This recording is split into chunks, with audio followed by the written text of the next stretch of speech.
নমস্কার। আজ একটা গল্প শোনাই। আজকের এই গল্পটায় আমরা শোনাবো উত্তম কুমারকে বাঁচানোর এক মজার গল্প।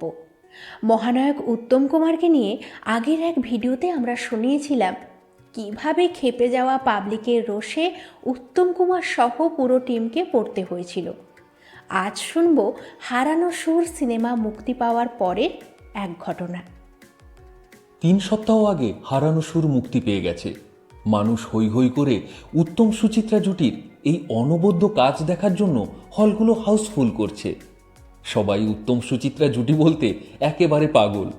আর ভক্তরা তো মহানায়ককে এক প্রকার ভগবানের আসনে বসিয়ে দিয়েছে। সিনেমার পরিবেশক অসিত চৌধুরী উত্তম কুমারের কাছে আবদার করলেন একবার বর্ধমান সিনেমায় যেতে হবে। সেখানকার হল মালিক ধরেছেন উত্তম কুমারকে সংবর্ধনা দেবেন। ঠিক হলো হারানো সুর মুক্তি পাওয়ার 4র্থ সপ্তাহের শুক্রবার উত্তম কুমার সেখানে যাবেন।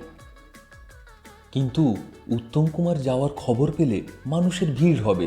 ভিড় ঠেলে উত্তম কুমারকে হলে নিয়ে যেতে নাকানি চোবানি খেতে হবে। বর্ধমানে ঢোকার আগে জিটি রোডের ধারে একটা নির্দিষ্ট জায়গায় গাড়ি দাঁড়ানোর প্ল্যান হলো। সেখান থেকে হাউসের মালিক গাড়ি করে একটা গোপন রাস্তা দিয়ে উত্তম কুমারকে নিয়ে যাবেন। তিনি অজয়করকে আশ্বাস দিয়েছিলেন যে ভিড় সামলানোর সব রকম ব্যবস্থা আছে। এছাড়া উত্তম কুমার আগে ওখানে গেছেন, কোনো অসুবিধে তখন হয়নি। সিনেমা হাউসের সামনে যেই উত্তম কুমার, অজয়কর এবং অসিত চৌধুরী পৌঁছলেন, সেখানকার দৃশ্য দেখে সবার চক্ষু চড়ক গাছ।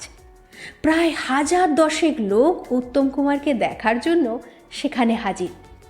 গোপন এক গলি ধরে যাবেন কি লোকজন এসে ঘিরে ধরল। সময়টা গ্রীষ্মকাল। চড়া রোদে গরমে সবাই ঘামে ভিজে চপচপে হয়ে গেছে। ভিড়ের মাঝে এক পাও এগোনোর জায়গা নেই। মানুষজন অটোগ্রাফ নেওয়ার জন্য হাত বাড়িয়ে রয়েছে। উত্তম কুমার যতটা পারলেন এই আবদার মেটালেন। শেষমেশ ভলেন্টিয়ার এসে বহু কষ্টে উত্তম কুমারকে গাড়ি থেকে নিয়ে গেল। সঙ্গে অজয়করও ভেতরে ঢুকে গেলেন, কিন্তু অসিতবাবুকে পাওয়া যাচ্ছে না।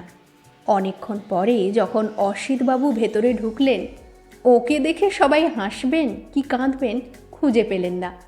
অসিতবাবুর পরনে যে পাঞ্জাবিটা ছিল তার কোনো অবশিষ্ট বাকি নেই। ভেতরে স্যান্ডো গেঞ্জিটাও উধাও। আজকের মতো এইটুকুই। আমাদের এই নিবেদন কেমন লাগছে তা অবশ্যই কমেন্ট করে জানান।